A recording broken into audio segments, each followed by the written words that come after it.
name is Kate Morganier. I'm a first-year student here at Crummer and graduating in 2010. Today, Crummer Center for Leadership Development is honored to have one of the most respected and successful CEOs in the banking industry. Mr. John Allison began his service with BB&T in 1971 and has managed a wide variety of responsibilities within the bank. He became president in 1987 and was elected CEO and chairman in 1989. During Mr. Allison's tenure as CEO from 1989 to 2008, BB&T has grown from $4.5 billion to $152 billion in assets, with over 1,500 branches throughout their southeast footprint. Under Mr. Allison's leadership, BB&T has strengthened the bank's presence and reputation through well-defined core values and a philosophy not often found in a financial services institution. Currently, Mr. Allison serves as chairman of the board and has joined the faculty at Wake Forest University School of Business as a distinguished professor of practice. Speaking on behalf of all of us here at Crummer, we are thrilled and honored to have you here with us today. Please join me in a warm welcome for Mr. John Allison.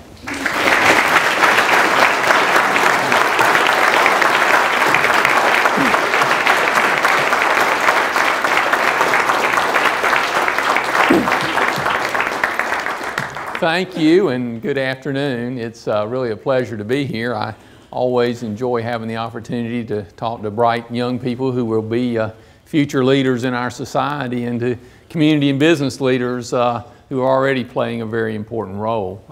My purpose this afternoon is to talk about principled leadership. I know to some degree the elephant in the room is the crisis in the financial services industry, and I'll be glad to deal with that in the Q&A session if you want to. But underlying the problems we're having, I think, in our economy and in our industry are really some fundamental failures in both business and in government in terms of leadership. I know for some of the young people here, you may not think of yourselves as leaders, but if you look at what business organizations or even nonprofit organizations that will be hiring people out of a program like you are in, we're looking for future leaders. That's really what we look for as an attribute in the kind of people, in the kind of programs represented at a college of this high level. And if you don't think about yourself as leading other people, think about self-leadership. We all have a challenge where we want to take ourselves to be. If you look at the role of leaders, leaders have a variety of important roles they play, but we believe the two most fundamental roles is creating a sense of purpose in themselves and in their team, in their organization, and then developing for themselves and for their organization or their team the set of values that will ultimately lead to the success of that organization. We believe that the organizing principle of human action is purpose. As human beings, we're purpose-directed entities. We have to know where we're going in order to get there. Organizations, businesses, colleges, civic organizations are simply groups of human beings. For organizations to be successful, the individuals in that organization must vest in the purpose of the organization.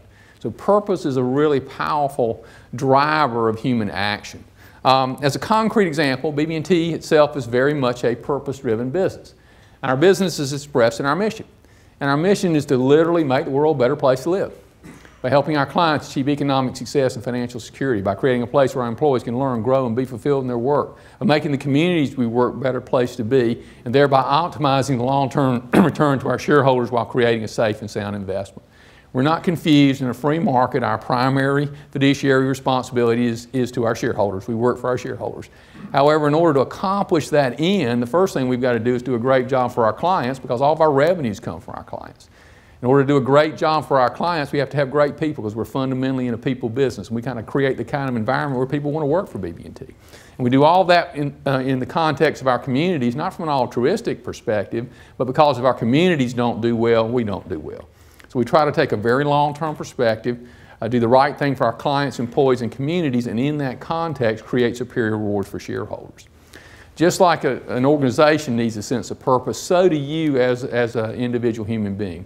You know, one thing that I find kind of discouraging is how many times I encounter people and they'll start talking about their work and they'll really say, you know, my work effectively is a burden. I hate going to work. Work's a terrible burden. And if you think about the time, effort, and energy you spend at work, if work is a burden, you're really missing a lot of what life is about.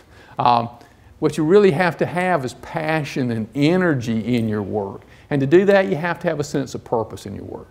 So purpose is a huge driver of the energy that can make you successful in your work and give your work a deeper level of meaning. Again, as a concrete example, a question that I ask all the employees of BB&T, are you making the world a better place to live through your work? Are you really helping your clients achieve economic success and financial security? Are you helping them make the kind of decisions that improve the quality of their life? Have you trained yourself so you can provide that high quality of advice?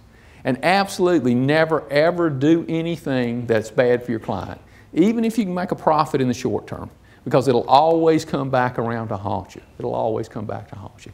And if you do the best for your clients in the long term, won't they be more loyal? And won't you make more profit in that relationship over the long term? And one of the recurring themes you'll hear today is really in life about creating win-win relationships. If you do the right things for your clients, then they'll help you be successful in the long term. How about your fellow employees? Many of you will go into management and leadership roles. And do you take helping your fellow employees, particularly the people working for you, very seriously? Not just filling in the performance evaluation forms, but really thinking about how you can help those people do their jobs better. And when that happens, an interesting thing will occur. If you really help your fellow employees be more successful, the people working for you, they're going to be more loyal, they're going to be more successful, and you're going to be more successful. And how about your fellow teammates, your peers? You know, sometimes it's pretty easy to root for the people working for you, but sometimes we get in competition with our peers. But if we help our peers be more successful, won't we be more successful in the long term? And can we count on you to help us in the community? Can we count on you to help with the March of Dimes and United Way, community organizations that make our communities a better place to be? And of course, are you rewarding our shareholders? You're making good loans, creating good depository relationships, providing high quality financial services, rewarding the people that you work for. While the content will vary, I believe that the context for purpose is the same for everybody in this room. And I think the context has two basic elements. First, I've never met anybody that didn't want to make the world a better place to live. I've never met anybody that didn't want to make the world a better place to live. Now, you don't have to go to Africa to help starving children to make the world a better place to live. Businesses make the world a better place to live. They provide quality of service and products that improve the quality of our lives. Teachers, doctors, lots of people make the world a better place to live. But you need to feel like your work is making the world a better place to live. But the second attribute, which I would argue is equally important, is you need to do something that you want to do, because you have just as much right to your life as anybody else. And I would argue, even if you make the world a better place to live, but you don't enjoy doing it, then you will have not been successful. You will have failed. So you need to figure out how is it that you would like to make the world a better place to live, and how is that something that you would personally enjoy doing. Interesting thing, the means by which we accomplish our purpose is the value system by which we live our lives. To some degree, we've had a failure of ethics in our societies. We've had a series of ethical deviations. We've had a number in business. We seem to have endless ethical deviations in politics. There seems to be no end to them. I think many people realize that values are important, but most people don't use values very effectively. And the reason for that is people have a hodgepodge of values that they kind of got in a random way. They do one thing and they feel guilty because they didn't do something else. Very few people have really thought about what is the purpose of values. What is the purpose of values? The purpose of values is to provide us with principles that if we live these principles, we improve the probability of staying alive, being successful, and ultimately being happy. So values really are about principles that, lived properly, lead to success and happiness. Even having the right values doesn't guarantee success and happiness, because things happen in Mother Nature beyond our control, but they improve the odds. And if you think about your values in that context, and values aren't arbitrary, they're not capricious, they don't fall out of the sky, they aren't even necessarily what your mom and dad Sunday school teachers told you when you were 5 years old. Defining your values is actually a scientific problem. And here's the question. Given the laws of nature, given Mother Nature, and given human nature, what principles are most likely to lead to our survival, our success, and ultimately our happiness? We have 10 core values at BB&T. As you go through these values, you'll see that not only are they consistent, non-contradictory, they're integrated. Fail on one, fail on the others. Our first value is reality. What is. A baby's born at the hospital here in Orlando this morning. That baby opens her eyes. And guess what? Mom's here, Dad's here, the doctor's here, the nurse's here, we're here. That baby doesn't get to make it up. In fact, that baby's task in life is to figure out how to live, how to be successful, how to be happy given the facts of reality. At some point, you were that baby. You were born into this world, and you've been trying to figure out how to live, how to be successful, how to be happy given the facts of reality. At some level, that's very obvious, but unfortunately, many people are in great resistance to reality. They don't want it to be, and that's a very dysfunctional way to be. Reality just is. People make three basic mistakes in regards to reality, and they have a profound impact on the quality of their personal lives and the quality of life on the planet. These are actually epistemological errors. They're actually errors in thinking, but they relate to reality. The first mistake we use a metaphor for, wishing something is so does not make it so. It's a metaphor for the ultimate psychological sin, which is the act of evasion. Evasion occurs when you're presented with some piece of information that at some level you know needs to be examined. But you refuse to examine it because it threatens something you want to believe about yourself or you want to believe about the world, so you literally don't hear it. And when you evade, you're detached from reality and bad things happen to you. I grew up as a small business lender. That was my original job in the bank. And an interesting observation, probably the number one reason that small businesses fail, because the leader of that business evades. Maybe things are going along fine in the business, something happens in the environment, maybe something happens at home. The small business owner doesn't want to hear about it, and he won't listen to it, and he drives that business right into the ground. Largest financial institution in the world, Citigroup, hires a group of geniuses to run their affordable housing program, now called subprime program. Very bright people hired to run their affordable housing program. Probably a legitimate business when it started. Unfortunately, during the process, the business expanded dramatically, way beyond what it should have been. And I guarantee you those geniuses working in that business at some level knew something was going wrong. But guess what? They evaded.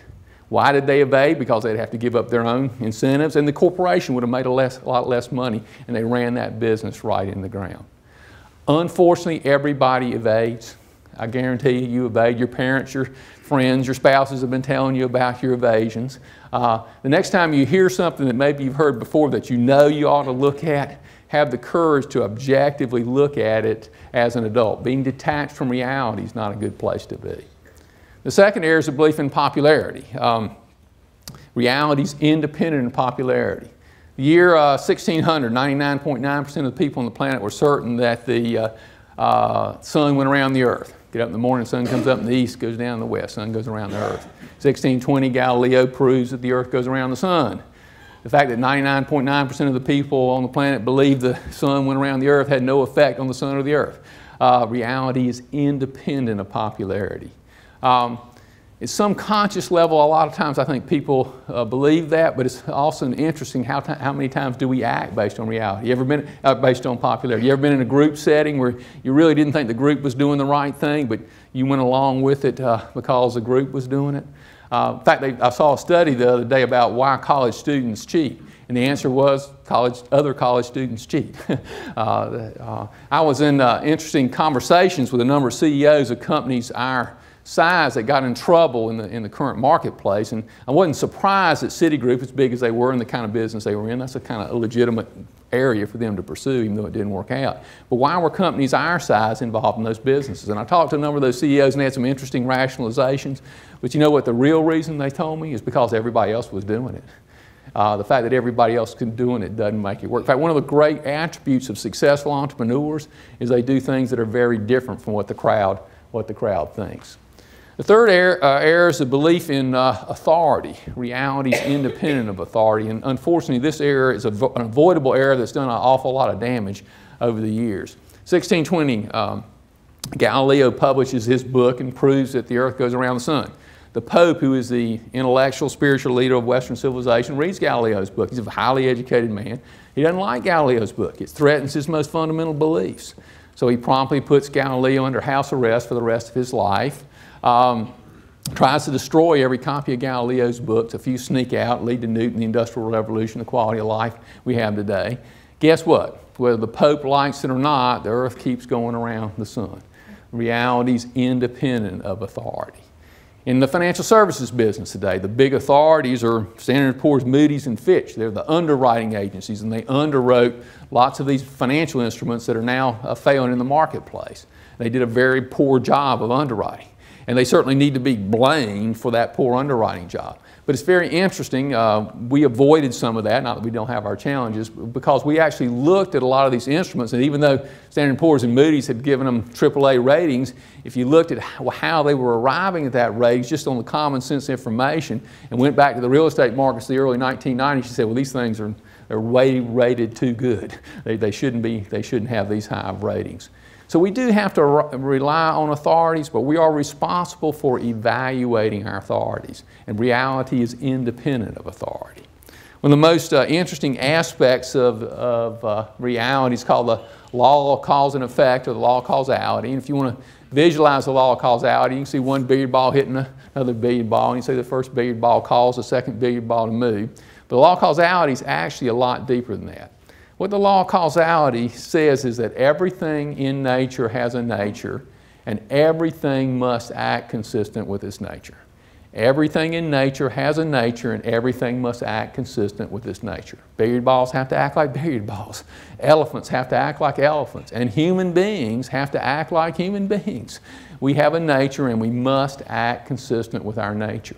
However, we are not billiard balls. In fact, one of the most important aspects of our nature is that we're not deterministic. We have free will. We have to make choices. We have to make lots of choices. And the self-evidency of free will is a set of choices that you've been making every few seconds since you were very young, and only you can make. And that choice is to focus your mind or not, to be here or not. During this presentation, some of you will be here, some of you won't. Nobody will be here the whole time. We can't stay in focus the whole time. But in a presentation like this, you ought to choose to stay in focus. Maybe Friday night you choose to go out of focus. But you do choose when you stay in focus. And when you're out of focus, you're disconnected from reality. One of the interesting things, one of the ways that people evade, is I may present some information that you don't like in this presentation, and you will go out of focus. Go out of focus. You choose whether you're in focus or not. And when you're out of focus, you're disconnected from reality. The other aspect of our nature is that we have the capacity to think objectively. Everything that's alive has a method of staying alive. A lion has claws to hunt with. A deer has speed to avoid the hunter. We have the capacity to think. And our capacity to think is literally our only means of survival, success, and happiness. There are no shortcuts. There are no free lunches. Sorry, that's just the way it is. We're very fortunate. The great genius of history, Aristotle, taught us how to think. He did that back in 300 BC, and he said there's a proper method of thinking. We ought to begin with premises based on the facts, use induction and deduction to derive conclusions, to integrate those conclusions without contradiction. The fundamental rule of logic is to avoid contradiction. Then that conclusion can become a premise for a higher level of thinking. Despite knowing how to think since 300 BC, a lot of times we don't think this way, right? We think in muddled fashion, and we get the outcome. When you violate your means of survival, success, and happiness, you get bad outcomes in that regard. It's also interesting how we try to improve our thinking process. One of the things we do is we go to graduate school, which is a very productive exercise. BB&T has been very supportive of the university. We think it's a great thing to do. However, as useful as higher education may be, the real power in thinking is your premises, because your premises of necessity drive your conclusions. Next time you have an argument with somebody, I guarantee you the argument's almost always around premises that you don't hold consciously and you don't really realize what you're arguing about. Premises drive conclusions. And it's interesting to think about if you have an error in your premise. If you build a house or build a 20-story building on quicksand, the building would fall over, right? It's also interesting to think about where you got your most important premises, your most fundamental beliefs, the beliefs that drive how you perceive the world and how you act. You got your most important fundamental premises from your moms, dads, Sunday school teachers, kindergarten teachers when you were very young. And where did they get their fundamental premises from? Their moms, dads, Sunday school teachers, kindergarten teachers when they were very young. Where did they get their premises from? Their moms, dads, Sunday school teachers, kindergarten teachers when they were very young. And if you look at your fundamental beliefs, then a couple thoughts about them. First, they're primitive.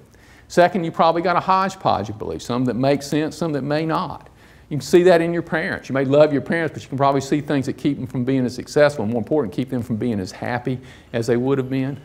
The most powerful thing you can do to improve your thinking process is have the courage to objectively look at your beliefs as an adult and reject any belief, any premise which is inconsistent with reality, it can't be, and reject any contradictions. Contradictions can't exist in reality. Induction and deduction. Deduction is where we go from the general to the specific. All men are mortal. Socrates is a man, therefore Socrates is mortal. Deduction is a concrete application of a general principle. It's a very powerful thinking tool. Aristotle pretty much outlined the rules for deduction back in 300 BC, and I find in groups like this, which is a highly intelligent group, people deduce very well. In fact, the odds are if you make an error in deduction where you can't apply general principles, it's usually an act of evasion. It's not an intellectual act, it's a psychological act of evasion. As useful as deduction is, far more important is induction. Induction is where you go from the concrete things in the real world to the general principle. How did you decide that all men were mortal? Where did that come from? The most basic expression of induction is concept formation. And concept formation is something that everybody can do. Some people can do it better than others. When you were 1 or 2 years old, you were able to look at chairs and see that they were like each other and different than other things. And you developed a word of concept called chair, and your parents got real excited. If you have children, you'll get real excited because you realize that's the beginning of the thinking process. Then you were able to look at tables that look like each other and different than other things. You developed a word of concept called table. And then you made a big intellectual leap. You looked at tables and chairs which don't look like each other at all, and you developed a word of concept called furniture because you grasped they had a common purpose. And you did that all the way up to how you think the world ought to be, what love ought to look like, what truth is, what's justice. Very advanced concepts. How well you did that determines how effectively you think. A couple thoughts about concept formation. Concept formation is what makes the human mind so powerful. In one word, you're able to grasp billions of things in the real world. For example, chairs, something as simple as chairs. There are billions of chairs in the real world, and you can grasp all of those things in one word. An animal has to deal with them perceptually, which makes their mind a lot less effective. So how well you define your concepts has a profound impact on how effective your thinking is. Second thought about concept formation, which kind of deals with a pretty important philosophical issue. You've probably heard people talking about having an open mind, and then at the same time they come back and say, well, since you can't be certain about anything, you ought to be skeptical. Here's the interesting thing. You should have an opening mind, but you don't necessarily have to be skeptical. Take something as simple as chairs. You know a lot more about chairs now than you did when you were a child, but that doesn't mean what you knew as a child is wrong. You've just learned more about chairs. So everything you know, you should keep an open mind. You can learn more about everything. But that doesn't mean you have to be skeptical. You can still be certain about what you do know. Final thought about concept formation is hierarchical. You start with tables and chairs and furniture, and you move up to more advanced ideas till you get to truth, beauty, how the world ought to be run, who you ought to vote for president, complex ideas. Interesting thing, I'll give you the good news and the bad news. The good news is you probably did a really good job on tables and chairs. Bad news is the odds are very high that you cheated on higher level concepts. The odds are very high that you got your higher level concepts from authorities. They told you what was justice, what was truth. Interesting thing, even your most advanced concepts ought to be traceable back to reality. If they aren't true. They're simply not true. Why talk about concept formation with the business group? In business, we talk about something called learning from experience, and we talk more and more about something that I think is very important, and that is your need to be a master of your field of endeavor in the kind of world we're in today. You know, you're entering a different competitive environment than most of us did even 30 years ago. We're on a planet with 7 billion people, many of which are far better educated than they used to be. They're much closer to us through technology. They're willing to work a lot harder than us for a lot less. You better be a master of your field of endeavor. And if you look at people that have mastered the field of endeavor, whether they're a master lender that knows how to make good loans, a master doctor, a master teacher, what they've really been able to do is develop concepts that enable them to make better decisions. So they don't have to deal with all the peripheral issues. And the best of those people have done that in a very systematic fashion. Just like they learned what chairs were, they've learned how to make a good loan. You've probably gone to see a doctor, and you can probably see a doctor not so good and one that's really good who can immediately move from the symptoms and give you a really helpful diagnosis. I'm sure you've experienced good teachers and bad teachers. And if you look at the good teachers, what they've been able to do is develop concepts that enable them to communicate their thoughts more effectively. And the way they've done that, I believe, is because they've had a very fundamental commitment. And it's a different kind of commitment than having a high IQ. What they've been committed to do is have an active mind. And a person with an active mind is committed to being a learner.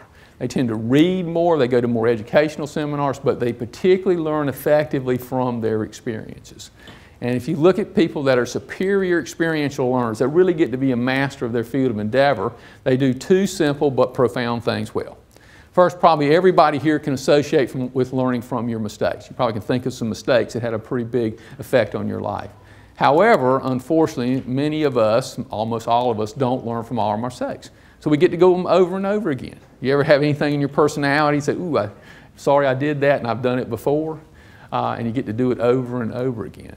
And the reason we don't always learn from our mistakes, in order to learn from a mistake, we not only have to admit that we made a mistake, but we have to have courage to admit why we made that mistake. And unfortunately, a lot of times we commit that ultimate psychological sin, that act of evasion, in which case we can't learn. If you look at superior experiential learners, they learn much more rapidly from their mistakes because they evade less. The second thing that superior experiential learners do is they recognize that life is a constant education if you choose to make it one. If you choose to make it one. I had the opportunity, we have 33 community banks, and I would go around and make presentations to those community banks and have luncheons with our low school advisory board members and our highest performing officers, and I always found those to be very interesting luncheons because those local business leaders always were asking a lot of questions, challenging me, and causing me to think about the issues, and they were very actively engaged. They had very active minds and they were in focus. Unfortunately, a lot of times, a lot of people live a lot of their life out of focus, and when you're out of focus, you can't learn. Some business people have superior IQs, but a characteristic that I find far more common in business, what I find the best business leaders evade less and stay in focus more. And that is a huge competitive advantage in life, a lot more important, frankly, than having a high IQ. Our third value is independent thinking. Independent thinking means thinking for yourself from the facts of reality. Independent thinking is important because it makes two things both possible and necessary: responsibility and creativity. The most important meta-psychological decision you can make is to choose to be responsible for yourself. If you view yourself as a victim, then you've given all your power away. Because if you're a victim, then somebody has to change for you to be successful, and you can't change anybody else. You can't change anybody else. Another thing to think about, at least at the level of consciousness, we are all alone. I know you don't like to hear that, but you know it. At least the level of consciousness, we're all alone. For that reason, only you can be responsible for you. It is not possible for anybody else to be responsible for you. They can't do it. Only you can be responsible for you. The flip of that's also true. You cannot be responsible for anybody else. Classic parental error, classic managerial error. You cannot be responsible for your children. If you try to, you will set them up to fail. You are responsible to do your absolute best to teach your children to be responsible for themselves, but you can't be responsible for your children. Classic managerial errors, particularly see this in young managers. You cannot be responsible for the people working for you. You will set them up to fail, and you'll set you up to fail. You are responsible to do your absolute best to teach them to be responsible for themselves. And if you find somebody that refuses to be responsible for themselves after a reasonable amount of effort, get you a new employee. Get you a new employee. Couple thoughts about responsibility. It is true that bad things happen to good people and good things happen to bad people, but we choose to do with what happens to us the best we can. We have to act consistent with what's happening in reality. We make that kind of choice. Also an interesting thing is that a lot of people have reasons that they don't feel responsible for themselves. A lot of people view themselves as victims because maybe their race, maybe their sex, maybe their nationality. The most common reason that people view themselves as victims is because of my mother. You know, if I had a different mother, I'd be a very happy person.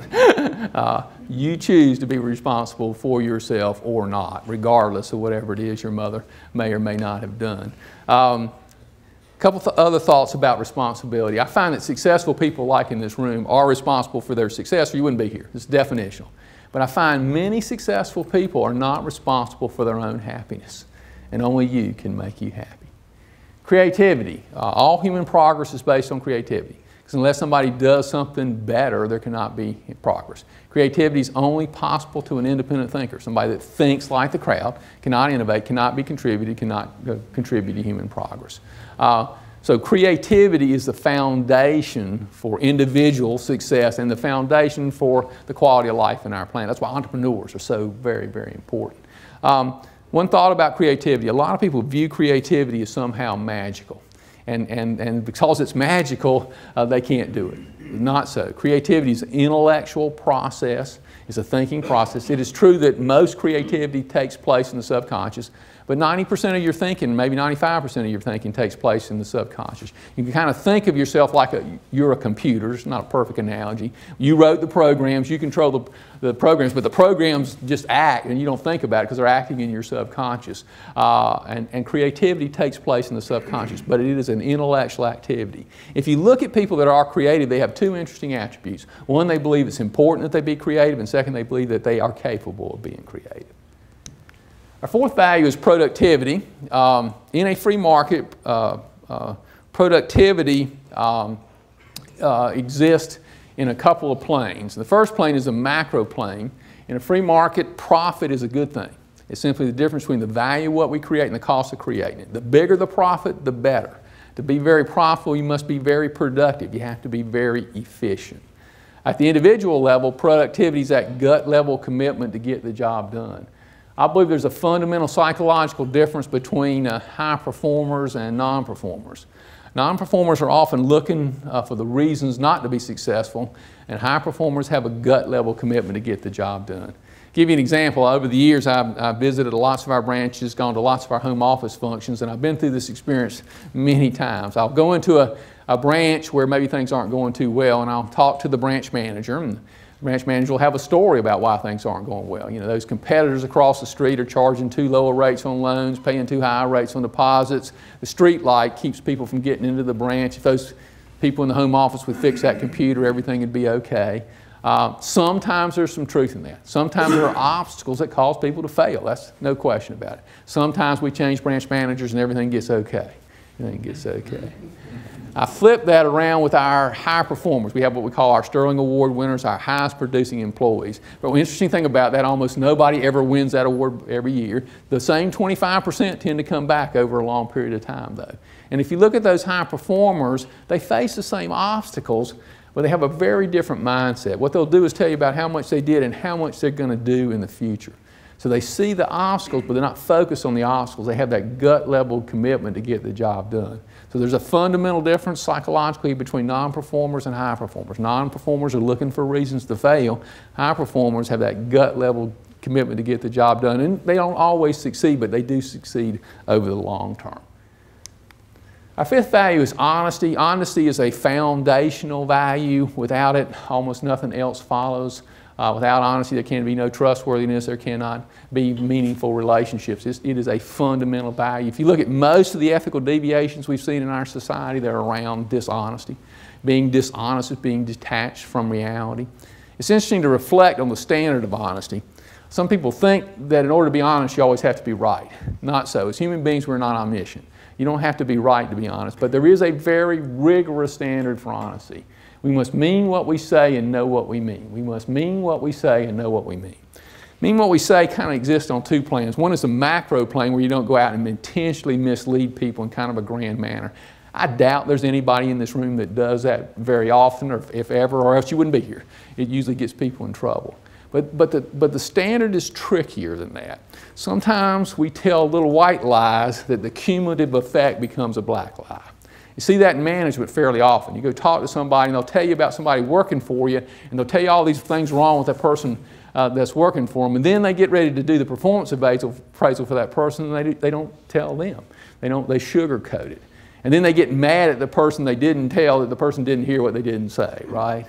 And the cumulative effect of white lies is about, how about in relationships? You see this in spousal relationships, where we don't really want to tell the truth, and then the relationship pulls apart instead of pulling together. So honesty requires no white lies. It requires a rigorous adherence to the truth. Know what we mean doesn't mean we aren't omniscient, but it does demand that we don't claim a level of knowledge that we don't have. You see that in arguments sometimes when people purport to know what they don't know. That is a form of dishonesty. One of the most fundamental expressions of honesty is we must keep our agreements. Our sixth value is integrity. There are a lot of apparent temptations in life, and particularly those of you when you go out in the workforce, you'll see this often. You go in our business with money, you see it very often. What you will see, however, those temptations aren't really temptations. If you've developed your principles logically based on the facts, those temptations are just ways to fail. Integrity is really about acting consistent with your beliefs. If you believe something, then you ought to do it. Unfortunately, a lot of people don't act with integrity for a couple fundamental reasons. First, they don't have a fundamental set of values. And if you don't have values, you can't act consistent with those values. Or more commonly, they don't have an integrated set of values. They don't have values that fit together. So whether you agree with everything I have to say or not, if you want to have integrity, you've got to have values that are consistent with each other. You have to have those values.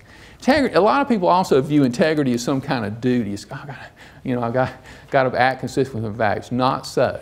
If you've developed your values rationally based on the facts, they're really the foundation for your success and happiness. So acting consistent with your values is not a sacrifice, it's not a duty, it's a means to success and happiness. The challenge, however, and I think this is particularly one thing I talk to younger people, I think you really need to think about. Integrity does require a longer term perspective. There are a lot of things that are good in the short run that will come back to destroy you in the long term. So integrity is really about taking a longer term perspective on your life. There's no sacrifice, there's no duty there. It's a means to success and happiness, but in the context of a longer life. Never compromise your principles. It'll always come back to haunt you. Our seventh value is justice or fairness. In human relationships, justice is the #1 value. If you ask somebody what they think about their manager, pretty soon they'll say, well, I think my manager's fair, just, or not. And people don't want to work for somebody that under-rewards, and interesting enough, over-rewards performance, and they're right to feel that way. In addition, if there's no reward for superior performance, the best people will leave and we'll be worse off. Equally important, if there's no reward for superior performance, the average person won't be motivated to do better, and a lot of leadership and management is getting average people to perform at above average levels. At BB&T, we strongly believe that those who contribute the most should receive the most. We have incentive programs designed to meet that end. They're not perfect, but the goal is clear. We want those that contribute the most to receive the most. For that reason, because we believe in justice, we consciously reject egalitarianism. In fact, I think egalitarianism is one of the most destructive beliefs in our society today. What egalitarians want is not equal opportunity, they want equal outcome. It is true that everybody should be equal before the law, and it's true that every human being ought to be treated with dignity and respect because they're a human being. But it is not true that everybody is equal. In fact, I've never met two equal people.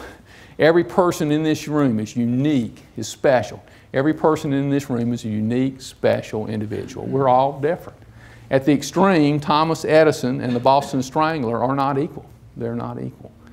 Because people are not equal, we do have to judge, we do have to evaluate people. We have to judge a lot of things. Are we eating the right food? Are we wearing the right clothes? Are we buying the right cars? Are we working for the right people? Are the right people working for us? Do we have the right kind of friends? Are we marrying the right person? Do our children have the right kind of friends? In fact, one of the primary roles of managers and leaders in organizations is about judging and evaluating other people. It's a very important role. So we do have to judge people because people aren't equal. People are different. And it is a very important thing we have to do, so it's very important that we do it right.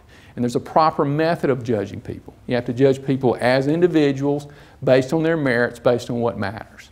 So we do judge, we do evaluate people as individuals based on their merits, based on what matters in that circumstance. For that reason, we consciously reject collectivism in all its ugly variation. Collectivists evaluate people by their membership in a group. Forms of collectivism include racism, sexism, communism, nationalism, are all forms of collectivism. One of the interesting things about collectivists, they're always wrong because everybody in the group is different. Everybody in the group is different.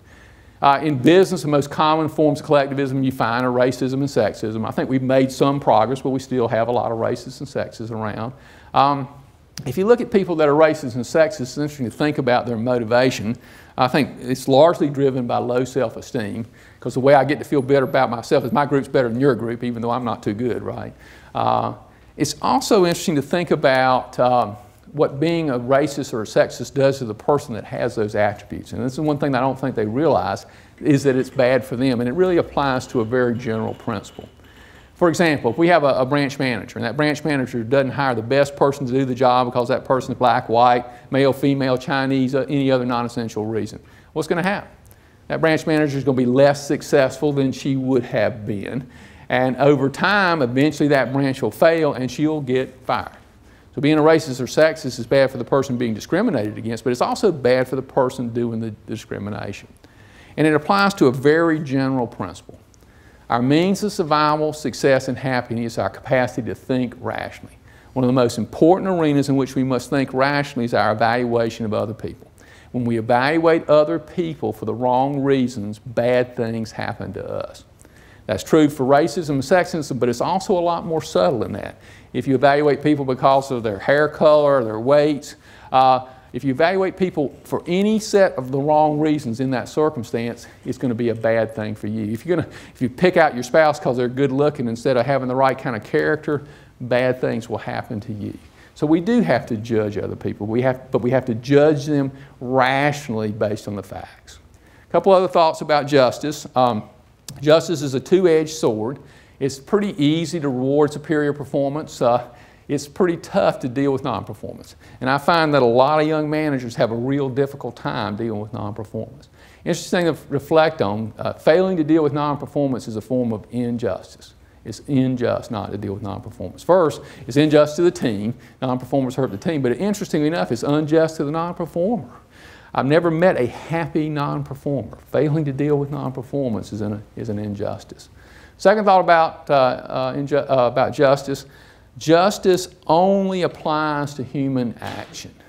Mother Nature is neither just nor unjust. A lot of times people spend a lot of time cursing Mother Nature. Mother Nature just is. Only human action is applied for justice. Our eighth value is pride. Aristotle said pride was the greatest of all virtues because to have it, you had to have all the others. You had to be just, honest, have integrity, be a rational, independent thinker. As such, pride serves two very important roles. It's a psychological reminder to do good and a psychological reward for having done good. I want to give you an interesting question to ask yourself, a very important question. The next time you face a moral dilemma, which will be more often than you think, you'll face it in the next, maybe today, you'll have moral decisions. The next time you face a moral decision, ask yourself this question. Would you tell the people you care about, people you've judged important in your life, not the newspapers, but the people you care about, the people you've judged important in your life, what you're going to do, and far more important, why you're going to do it? If you wouldn't tell the people you care about what you're going to do and why you're going to do it, don't do it. Because you'll always know what you did and you will know why you did it. And you always want to be able to be proud of you. Ninth value, self-esteem and self-motivation. For people in this room, for highly intelligent, highly successful people in this room, I think this is by far the number one issue, the number one value. When people fail at high levels in organizations, it is almost always around self-esteem. They're almost always smart enough and well-educated enough that they wouldn't have gotten to the high level in the organization. They often, unfortunately, have some kind of subconscious self-destructive belief that keeps them from being as successful and happy as they could be. So, and if you think about it, by definition, self-esteem is the foundation for happiness, and happiness is the end of the game. You know, money is only useful if it leads to happiness. The game is about happiness, and self-esteem is the foundation for happiness. So self-esteem is extremely important, and unfortunately we almost have it backwards in our society today. Several thoughts about self-esteem. First, self-esteem is really an expression of self-confidence in your ability to live and be successful in the real world. So self-esteem is earned by how you live your life. Nobody can give you self-esteem. You cannot give anyone self-esteem. Promoting students that haven't mastered a grade ultimately lowers their self-esteem. Self-esteem is earned by how you live your life. Live your life with integrity, raise your self-esteem. Second thought about self-esteem, and this is the most important and probably the most controversial thought that I have, certainly the most controversial thought that I have. In order to have a high level of self-esteem, you must at a very deep level believe you're capable of being good and that you have the moral right to be happy. In order to have a high level of self-esteem, you must at a very deep level believe you're capable of being good and that you have a moral right to be happy. Unfortunately, a very commonly held belief in our society that probably everybody in this room at least has some of is that as human beings, we're born bad. And the reason we're born bad is we're selfish. And selfish is bad, right? See Johnny in the sandbox, 4 years old, having a good time, playing with his truck, not bothering anybody. Along comes Fred. Freddie wants Johnny's truck. Johnny won't give it to him. Fred and Johnny have a little dispute. Mom, Dad, Sunday school teacher get involved, kindergarten teacher get involved in that dispute. And Mom says, hey, Johnny, give that truck to Fred. Don't be selfish, don't be bad. Interesting thing to reflect on that message for Johnny and Fred. First, what's the message to Fred? Where did Fred get the right to Johnny's truck? You wonder why we have a social welfare system? There it is, right there in the sandbox. There it happened. What about Fred? What about Johnny? What's the message to Johnny? What if hundreds of times if you're male and thousands of times if you're female, you hear that you're bad because you're selfish? You start believing that, don't you? You believe you're bad because you're selfish. Interesting thing to reflect on. Immutable, non-negotiable fact of reality. Everything that is alive must act in its self-interest or die. Immutable, non-negotiable fact of reality. Everything that is alive must act in its self-interest or die. That's how Mother Nature designed the system. Lion has to hunt or starve. A deer has to run from the hunter or be eaten. Trees take sunlight that other trees would like to have. Amoebas take chemicals that other amoeba would like to have. Life is by definition self-sustaining action. Anything that's alive that quits sustaining its life, it dies. It dies. That's the way the system is designed. So to say that human beings are bad because they're selfish is the same thing as saying human beings are bad because they're alive.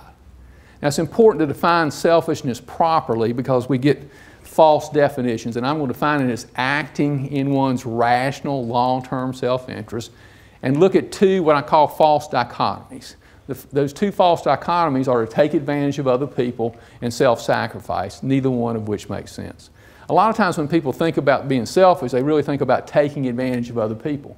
One of the interesting things about taking advantage of other people, it's not selfish, it's self-defeating. And it's self-defeating for two reasons, one very practical and the other psychological. I might fool Tom and I might fool Susie, but pretty soon Tom and Susie are going to tell Fred and Jane and nobody's going to trust me. See that in business all the time. Probably you have some, quote, friends or people that you're associated with that you don't trust and they're not going to be successful in life. So it doesn't work practically. But it also doesn't work for a much deeper reason. If you spend your time trying to manipulate other people's consciousnesses, you're going to end up being paranoid because other people's consciousness are a big mess. In my position, you get to meet a lot of, quote, successful people. Very interesting experience. I've met lots of successful people, and I will say an interesting thing. I've never met anybody that is both successful and happy that I think got there taking advantage of other people. Now, I have met some people that made a lot of money that I think primarily got there taking advantage of other people, and the most unhappy people I've ever met. It is true that other people's consciousness exists in reality. You have to be aware of other people. But when you try to manipulate other people's consciousness at the expense of your detachment from reality, bad things happen to you. So taking advantage of other people is not selfish, it is self-defeating. How about self-sacrifice? That's the common, we're all supposed to self-sacrifice. That's a common belief in our society. I want to ask you an important meta question. Don't you have as much right to your life as anybody else? Don't you have as much right to your life as anybody else? Why would you think anything different than that? Why would you think anything different than that? Self-sacrifice carried to its logical extreme is called altruism. Altruism is a philosophically self-defeating idea because it requires that you go to the lowest common denominator. So if I have any more money than Fred, I'm obligated to give it to Fred. But an interesting thing happens. Even though Fred's poor, if he has anything more than Jane, he's obligated to give it to Jane. And even though Jane's real poor, if she has anything more than Susie, she's got to give it to Susie, on down to the lowest common denominator. Unfortunately, there are always people in the process of dying. So the only way to be equal with somebody that's dying is to die.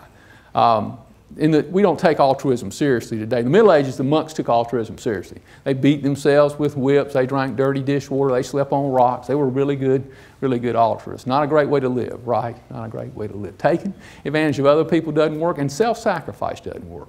What we really are is we're traders.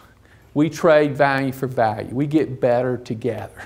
In our business, we help our clients achieve economic success and financial security. They let us make a profit doing it. We get better together. In fact, life is really about creating win-win relationships. There are only two stable relationship conditions, win-win and lose-lose. Very interesting thing happens. Whenever you get greedy and you try to create a win-lose relationship, inevitably the other person will become bitter and you end up with a lose-lose relationship. You see that in spousal relationships. They start out win-win. One of the spouses gets greedy, ends up being a lose-lose relationship. The flip is also true. Whenever you get self-sacrificial and go into a lose-win relationship, then you'll get bitter and you'll make that relationship become a lose-lose relationship. In any important relationship in your life, you absolutely should ask two basic questions. First question is, what's in it for you?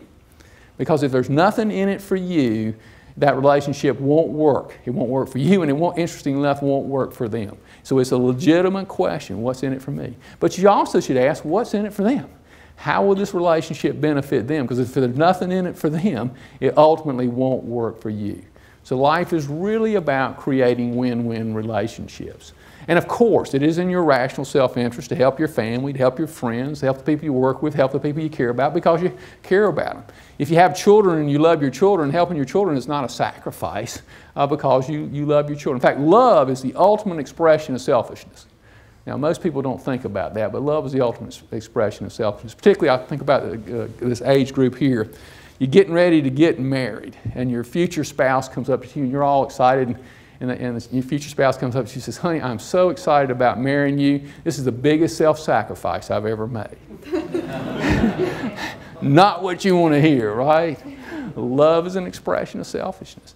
I happen to believe it is in my rational self-interest to support the United Way and the March of Dimes, umbrella charitable organizations that make a big difference in our community. And the reason for that is I wouldn't want to live in the kind of community that would exist without a United Way. And I certainly wouldn't want my children to live there.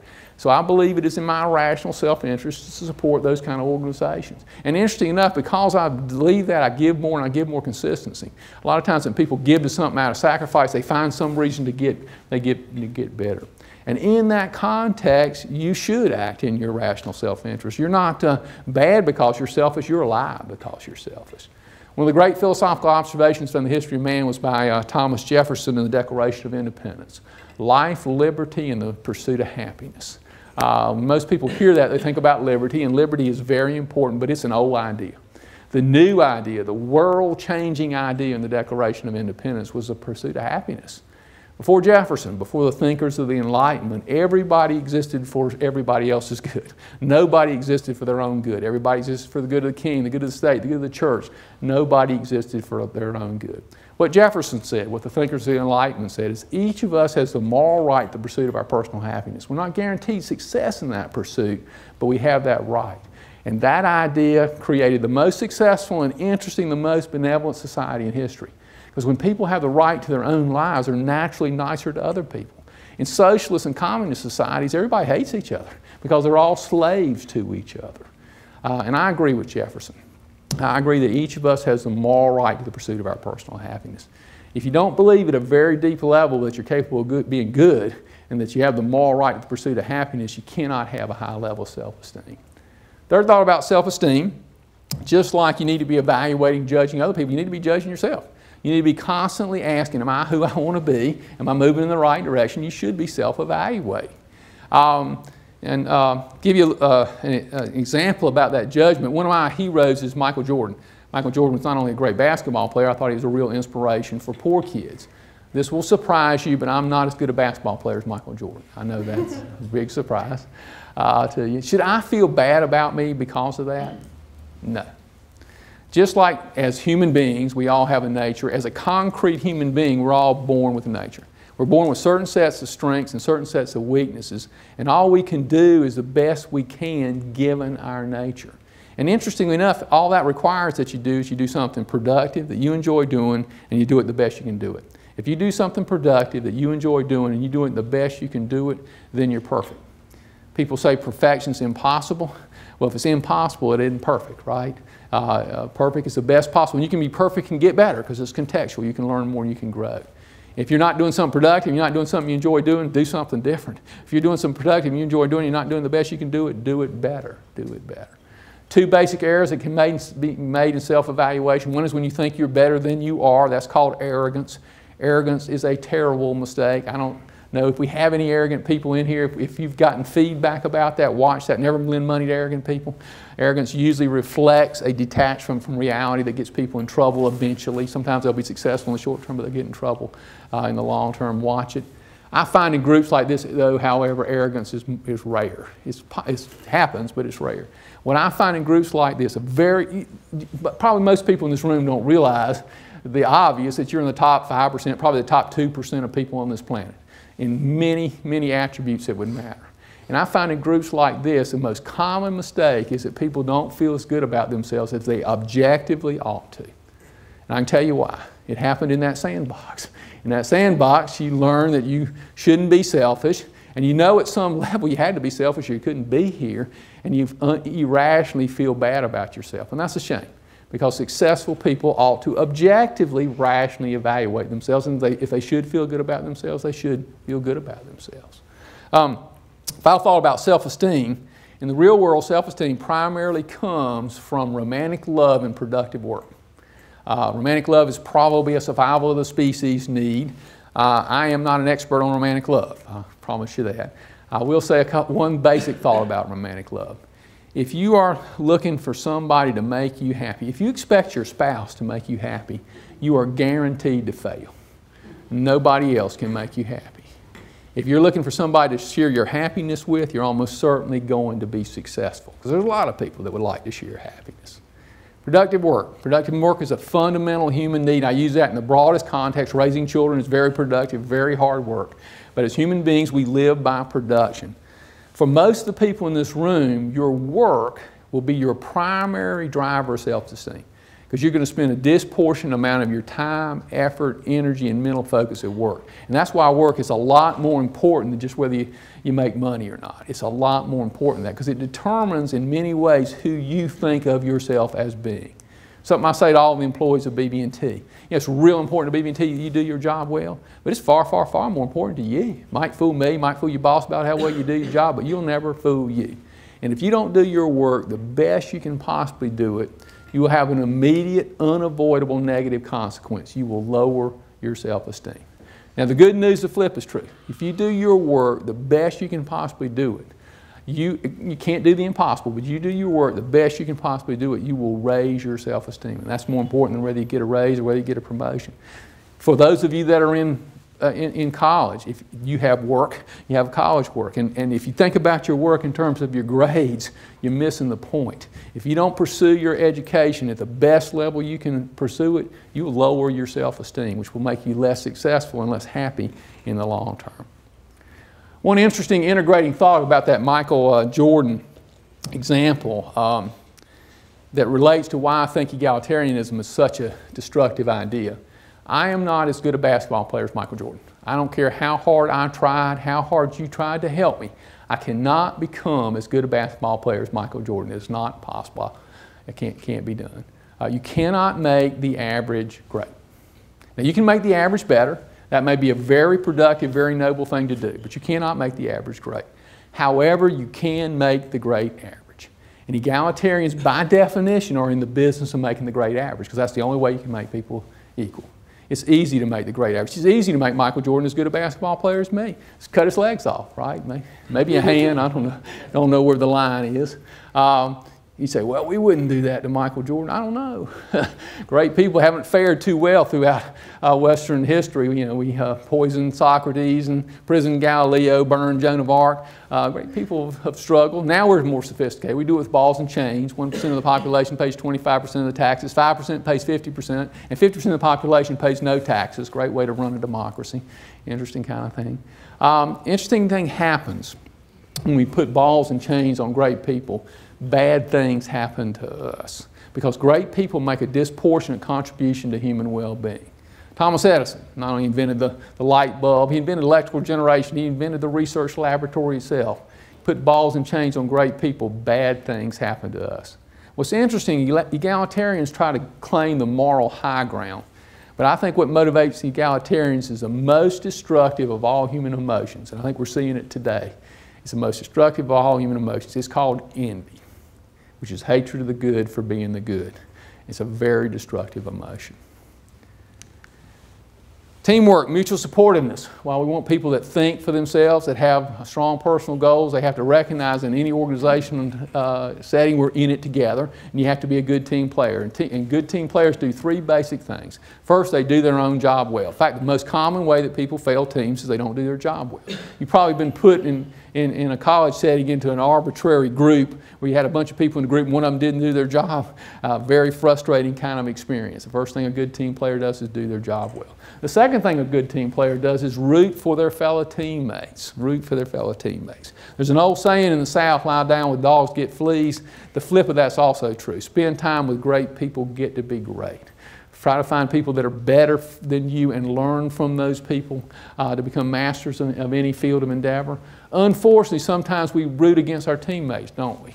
And one of the reasons we root against our teammates is that most destructive of all human emotions. It's called envy, right? When we root against our teammates, bad things happen to us. So root for your fellow teammates, not for them, but for you. It'll make you a better person. Third aspect of teamwork is recognizing the integration of your work, which is an intellectual activity. Thinking about how your work impacts the rest of the team. Simple example, one of our branch manager has to do her job well, but she also has to think about how her work affects the customer service representative, the teller. Is she filling in the expense voucher right so somebody in the home office doesn't have to undo that? Really good team players think about how their work impacts the team.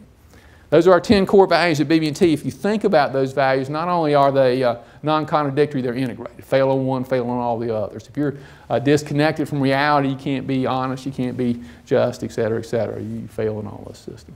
I would also argue they're comprehensive, and this is a very important idea. Go back to this idea of concept formation. How effectively you've created your concepts improves how effective you think. If you can capture a lot of information in one idea, you make your thinking much more effective. Well, I would argue that these are comprehensive. There's a long list of other attributes that matter, but I think every one of them fits in this system. For example, trustworthiness is a very positive attribute. If you're honest, you're trustworthy. Courage, a very positive attribute. If you have integrity, you'll have courage. So in 10 ideas, 10 concepts, you can dramatically improve your capacity to make the right kind of decisions that improve the quality of your life over the long term.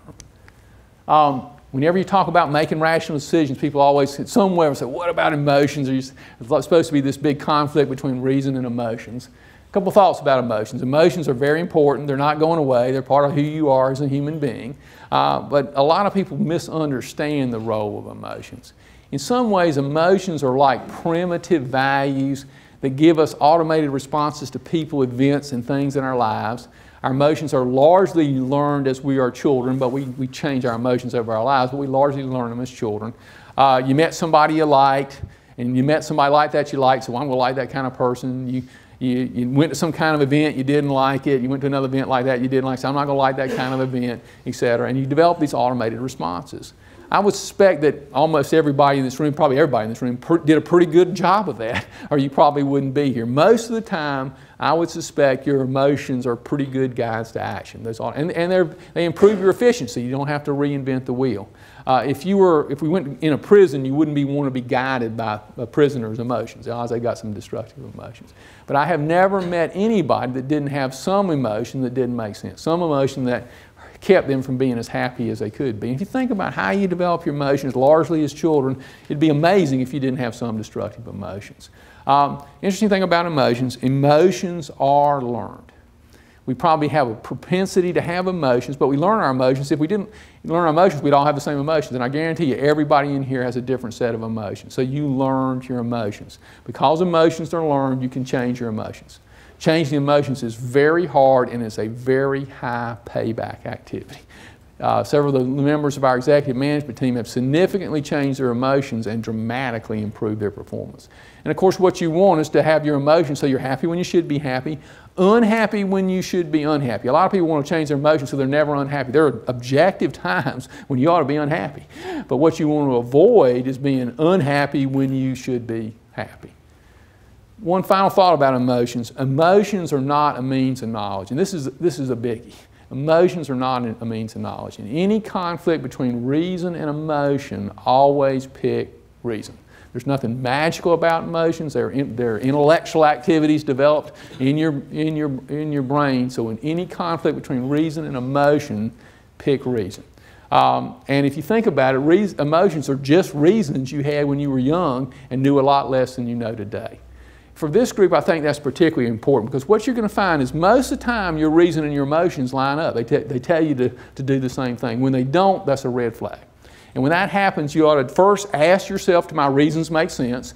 And my reasons make sense. If they do, be guided by your reasons, not your emotions. I know when I was in college, I had a couple of experiences where my reason, my brain told me not to do it, my emotions told me to do it, and some of those things I'm sorry about 30 years later. I wish I hadn't done them.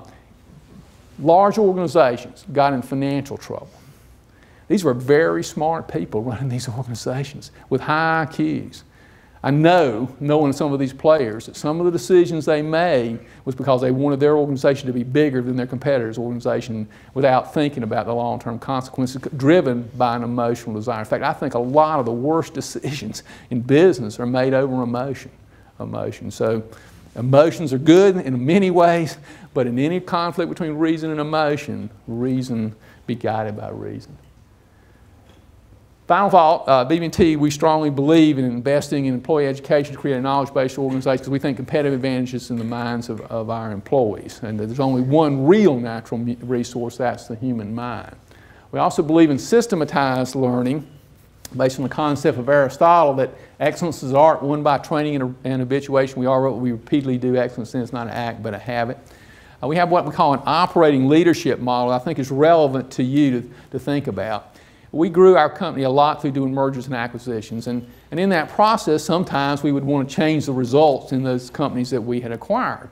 And we found when we tried to focus on the results, nothing happened because people were getting outcomes you would expect based on what they were doing. If you want different results, you have to change your behaviors. Behaviors produce results. Anybody in here that's unhappy with your weight, I'm going to give you the bad news. You got to eat less, eat differently, exercise more. Anybody in here is unhappy with your grades, I'm going to give you the bad news. Got to study more, study differently, get a mentor. You're going to keep having the same outcome. So if you want a different result, you have to change your behaviors. Very interesting thing about behavior change.